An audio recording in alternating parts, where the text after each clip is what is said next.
So the first part of what I want to talk about today is I want to review. We started with your why. Remember, we started this whole campaign with regard to creating and developing your business plan for 2015. So the first part of it was developing your why. And you spent some time doing that. How can I make $1 million a year selling houses? How can I get rich in real estate selling houses? We developed that program, shared that with you. The following week, we talked about creating some why you're going to do this, goals that you'd like to have, reasons for doing it. And I want to know, and everyone, of course, did your homework last week, completed all the forms that we passed out. So I don't see anybody shaking their, oh, they're going this way. Okay, good, there's a few of these. Not a lot. Okay, so we need to complete our business plans by the end of the month. After the Mike Ferry retreat, we need all of them turned in. We do it very, very specifically so that you have time to put the pieces together, to work on this, and to develop it. So we've got that for you there. That needs to be turned in. But one of the last pieces of the puzzle are your numbers. Okay, the numbers. So hopefully all of you had picked up one of these sheets. There was a packet of information with 4 or 5 different sheets in it. Everybody have one? If you don't, there's some over here. If you would pass that back for me, please. And then there's some numbers here also that I'm going to be going through in terms of the numbers analyzer. So if you haven't gone through that, or you didn't pick one of those up, let me know. But stay focused with me. You can pick up the information a little bit. What we have to determine, one of the very first things, is where did our business come from? So that's the first page. We've broken it down. We have about 16 or 18 different categories on where business comes from, with past clients, sphere of influence, expireds, for sale by owners, probates, open houses, accountants, affiliate referrals, agent referrals, wherever it came from. Doesn't matter where it came from. What matters is that you know where it came from. So you want to break down your sales, the buyers and the sellers, and determine where the business came from. And then number 2, where you think business might come from for you in 2015. So that's what we're going to do by using this sheet. It gives us kind of a feel and a little bit of a direction. Let's say if your business came last year all from past client and sphere, and you want to take on another project and work on expireds, so we need to do that, where you might get the expireds from, where you get the leads from, how many you'd like to be able to do. You break that down, and let's project that out. If you're having some trouble with working on that, that's what your coach is there to help you to do. So that's the first part of where did the business come from. The second part is a recap of your 2014 goals. The 2014 activities. Every one of you in our company gets a numbers analyzer, gets use of a numbers analyzer. Everyone that's being coached by the Mike Ferry company gets a Mike Ferry analyzer, but everyone from our company gets use of the Century 21 Masters numbers analyzer. Some of you use it religiously. Some of you stay away from it religiously. Okay, and then there's a few people that are in between. You have to, and I write this down, in 2015, I will be a fanatic on keeping my numbers. A fanatic on keeping my numbers. And I'm going to go over why this is important with you. Now, I don't care if you keep them in the Mike Ferry system. I don't care if you keep them in the other coach that you're using. I don't care if you're using Century 21 Masters numbers analyzer. It doesn't matter. What matters is that you keep track of it on a regular basis. So I wrote down here, the reason you want to do that is you want to know where you're going and where you've been. But that's not to say, this is really important, it's not to say that your past dictates your future. So that if I did 10 transactions next year, I can only do 12 or 14 next year, the following year. That's not to say that. What's to say is that where have I been? What's it look like? What did it take for me to get there? Okay? How did we get it? Then, of course, we talk about where do we think the business is going to come from in the future. So I wrote down a question here. Why don't you keep track of your numbers? For those of you that don't keep track of numbers, why don't you? Anybody have any input? Nobody wants to share. Lazy, okay. Perhaps. Anyone else? I think sometimes you don't want to see what you really have not been doing. Okay, so sometimes you want to kind of hide from the reality, okay? Eric, kind of the same thing. Okay, see, go ahead, Steve. And then sometimes we have like too many distractions in our life, like family and balancing business and kids. By the time you're like tired. Yeah, it's tired and you don't want to keep track of it. I get it. And all of those are valid, and they have a lot of validity to them. It's my belief that you don't keep track of the numbers for the same reason as you don't look at your bank balance. Or how much you owe on a credit card, or credit cards, or how much you weigh. Very good, I hadn't thought of that one. Or how much you weigh. Okay? You're in denial. And as long as it's not on the scale, as long as it's not in your face as to this is what I really have or really don't have, or this is what I owe or I really don't owe, if you're not looking at it, then the mind kind of starts playing tricks on you, and you think maybe it's not as bad as you might think it is, so therefore you don't start to feel bad about yourself. Because we don't want to feel bad in any part of our life, right? Come on. We just don't want to feel bad. So when you look at your bank balance, and your bank balance is here, and it should be here, it doesn't make you feel good. So it's the same thing with the numbers analyzers. You feel exactly this, you don't want to feel bad. So what I wanted to do is I want to kind of go through some of the numbers for you and to show you some of the reasons why it's important. So to do that, you need to get out the form that looks like this. Okay? If you don't have one, there's one over here.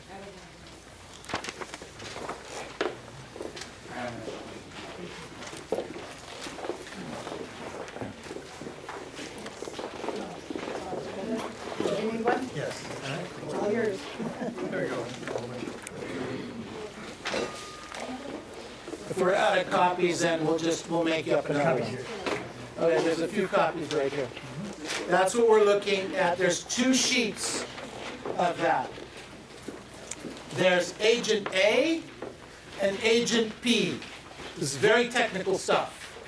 Agent A and Agent B. So let's start with Agent A. And we're going to start about a quarter of the way down the page where it says weeks worked, 44 under 2014 goal. Do you guys see that? Yes. Okay. So on average, this person was looking for, in their goals, of working 44 weeks this year. Their goal was to work 230 days, to prospect 660 hours, and to make 6,030 contacts. Did everybody see that? That was the goal. If we look a little bit to the right of that, that's the actual number that they kept track of on a weekly basis. So that number is, their goal was to work 230 days. This person actually worked 229 days. Pretty nice, huh?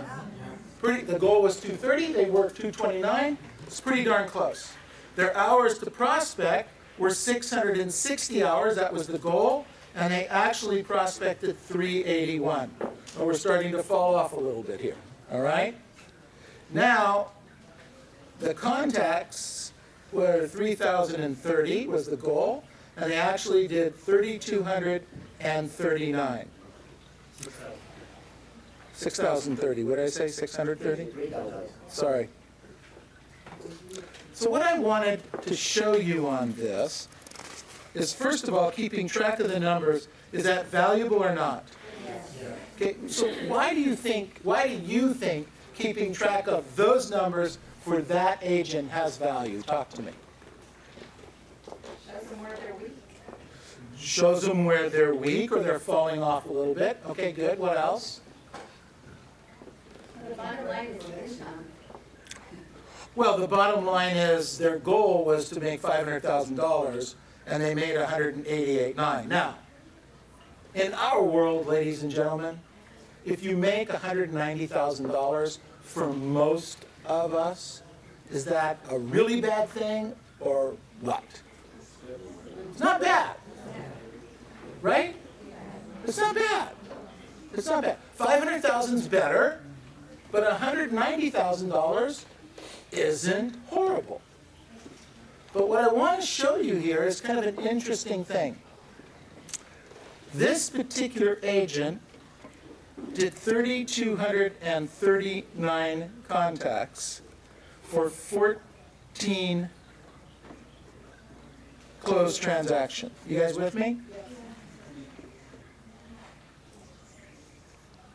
That means that is 230 contacts per closed transaction. So write that down. Just put that on a piece of paper next to it.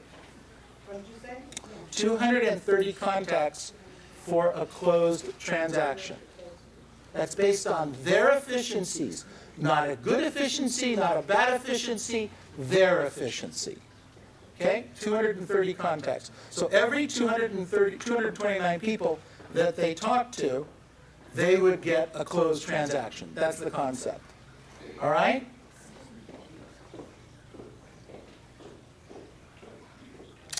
The difference in contacts, if you take and subtract, well, let me see. If you have the 6,000, what do I have here? 6,030 minus 3,239 is, no, I'm looking for another number here. Yeah, I'm looking for contacts per hour, contacts per listing.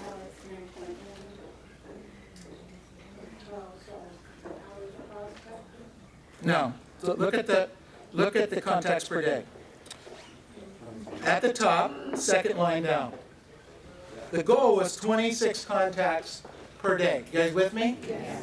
Okay, to the right of that, they actually did 14 contacts a day.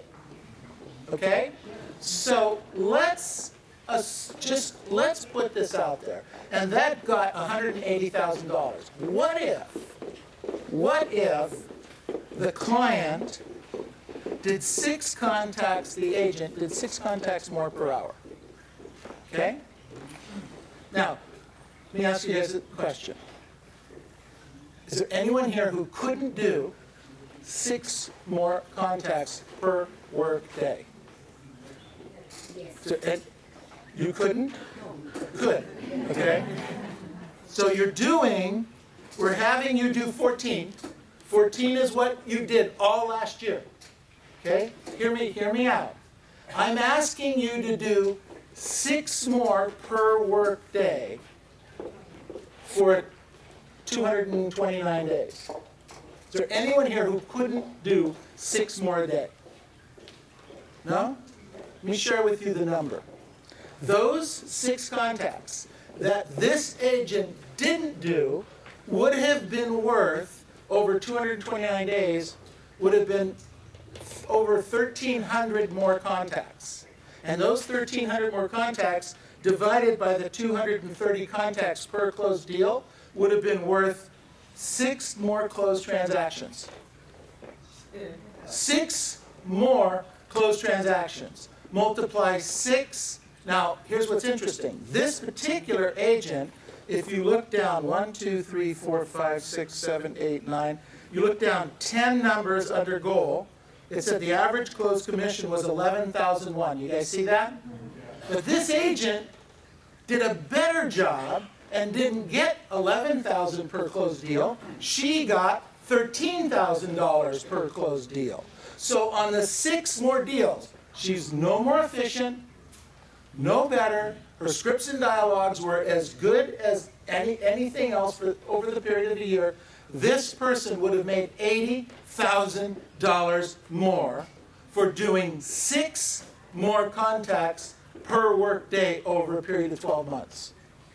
Do you guys get this?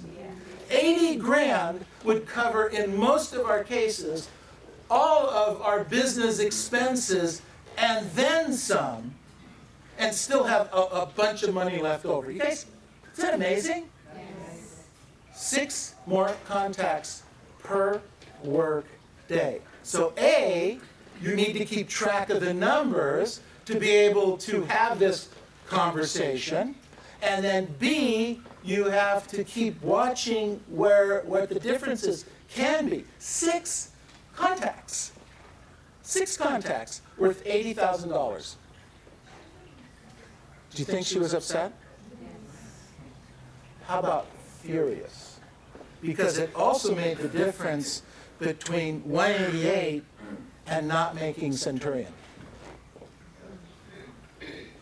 Because of 6 contacts per workday that by her admission she could have easily done if she'd have just stayed on the phone a little bit longer, or dialed a little bit faster, or walked a little bit quicker between houses. That's it, just a little bit in each one of those categories would have been worth $80,000. Okay, but I won't belabor that. Does anyone not get this? Can you see the importance of keeping track of these numbers? Okay, so let's turn the page. Page B. Agent B.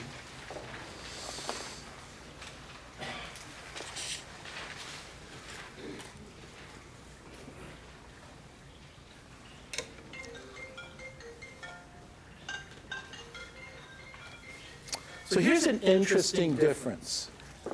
We're not going to mess too much with the number of contacts. This person worked, their goal was 242.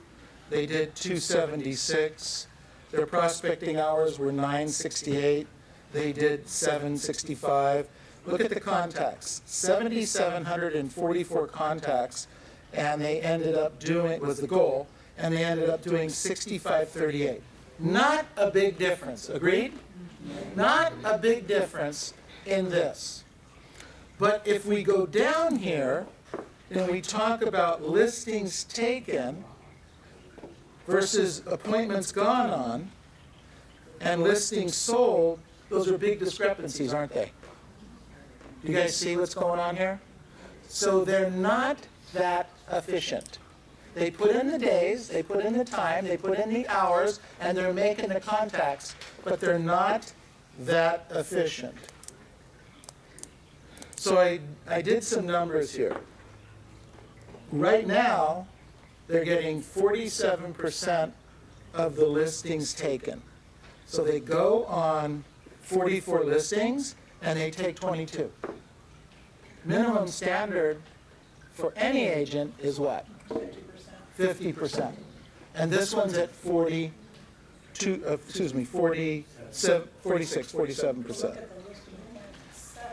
Listing appointments set versus listing that gone on. Half of it. So you're setting those appointments and you're qualifying and you're not going on them.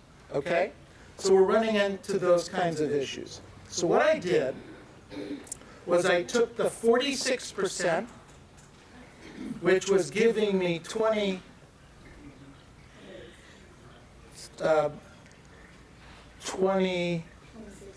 closings, and I moved it to 75%, which is giving me 42 closings, which gave me 16 closings more. You see this? I'm losing you? You lost me. Yeah. Okay.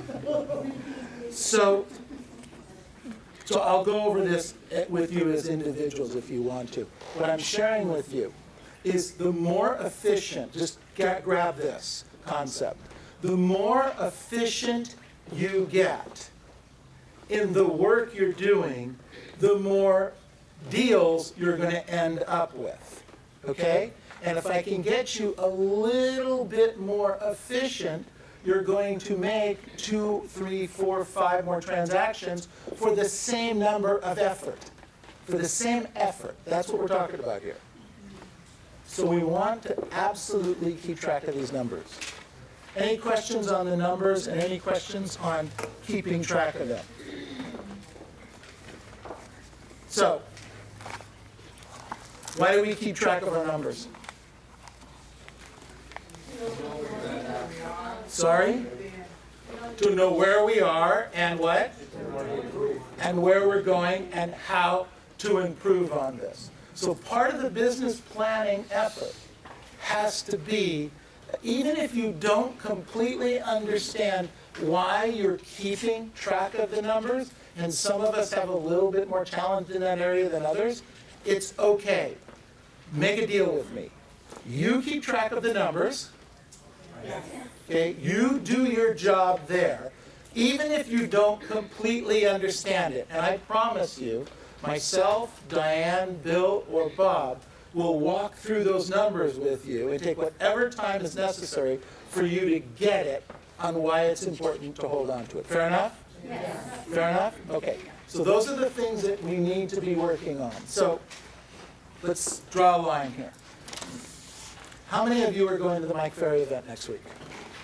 About everybody. Good. Okay, perfect. So here's the question. You have 3,000, 3,500 of some of the top agents that are going to be there in the country that are going to be sitting next to you, across from you, around you. If you could ask any one of them a question that could help move you forward in your business, what are some of the questions that you would ask them?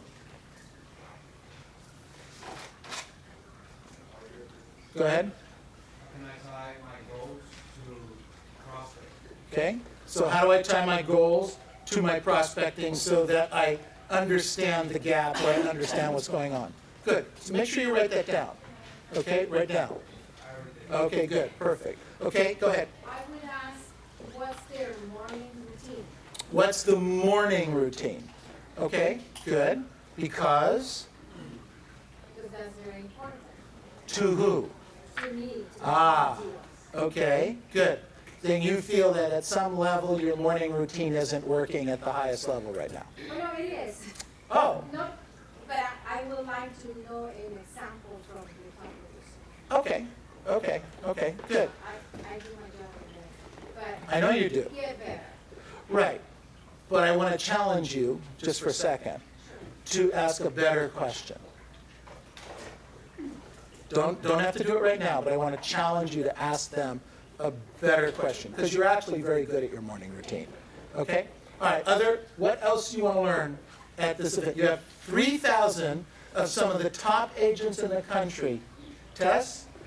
The question that I would probably ask is that if you're prospecting every day, how do you overcome the boredom of it? So if you're prospecting every day, how do you overcome the boredom of prospecting? Great question. Repetitious boredom beats us up all the time. Good. Okay, so write that down, and I have a couple of ideas on that. So go ahead, Cindy. Similar kind of a question? How do you make it fun? What are some of the things you do to mix it up, to make it fun? How- Especially in the afternoon when you just want to go home because you're worn out. Okay, good. All right, good. Good question. All right, so make sure we've written that down. Go ahead, Meg. Out of your past clients and center of influence group, what is the percentage of that list are you generating transactions from? And how were you able to make it more efficient in working that part of your business? Okay, so it's two questions. What percentage of your past client and sphere, what percentage of your business is past client and sphere business? No? What percentage of the number of your past clients in center of influence are you getting sales from? So if you have, are you getting 5% or 10%? Okay, so of your past client and sphere, what percentage are giving you business? Right. Okay, and then, And then, how are you able to make it more efficient in terms of obtaining those? so how can you make it more efficient and move that number up? Right.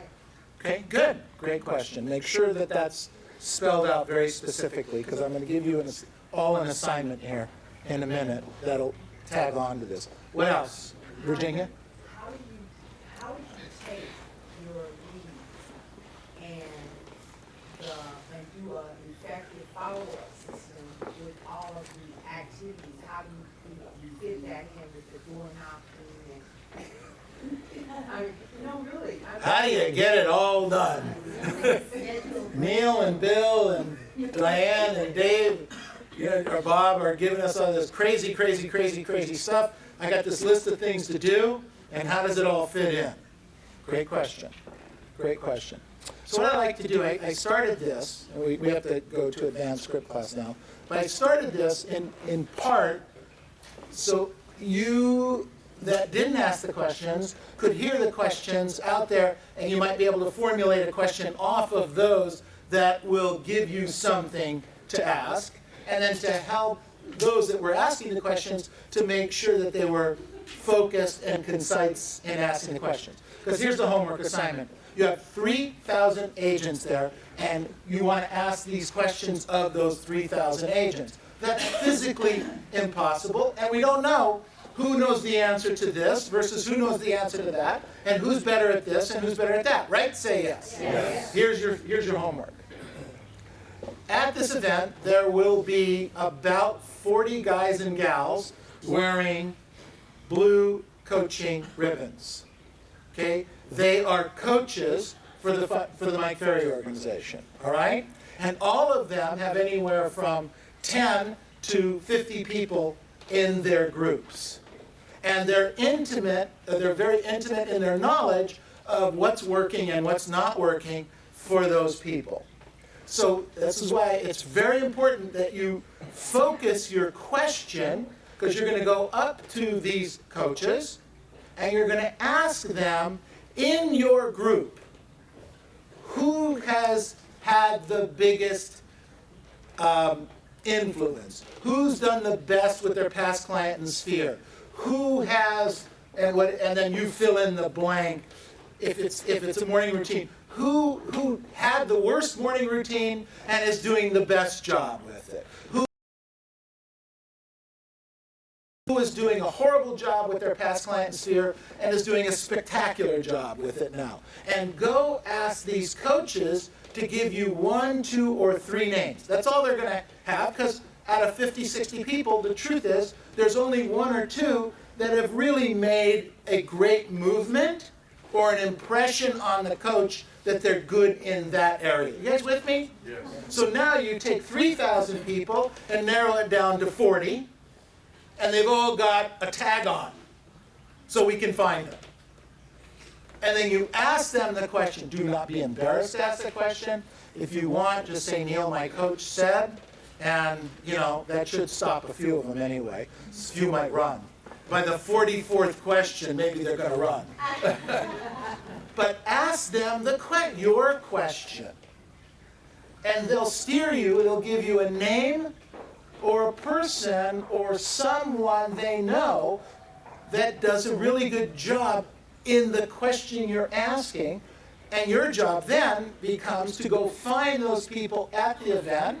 And if they're not at the event, to make sure you log the name and number, and we'll be able to call them on the phone. And what I find, I hope you guys do too, is that most of the time at these events, the agents, especially the top agents, are very sharing. Would you guys agree? Yes. And they'll pretty much give the shirt off their back and explain it. Maybe you'll get too much information.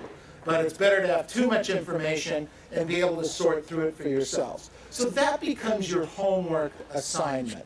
You're focused, you know your question, so jot it down and don't go without a written question.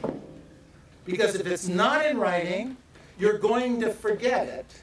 And you're going to forget exactly how to word it and how to approach them. And you want to be concise.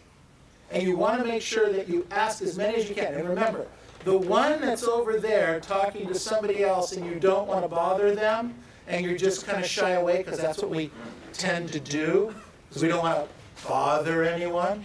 My gosh, ladies and gentlemen, you're salespeople. It's by definition your job description. We are in the talk to people business. Get it? Yes. If you don't talk to people, you can't make money. And if you don't talk to people in this case, you can't figure out how to get better to make money. So we are in the talk to people business. So that's your homework assignment. That's what I want to focus you in on. Let's go out and make this a magnificent event and a great week. Thank you. And we have Bob is going to bring out the scripts and dialogues. There's Bobby.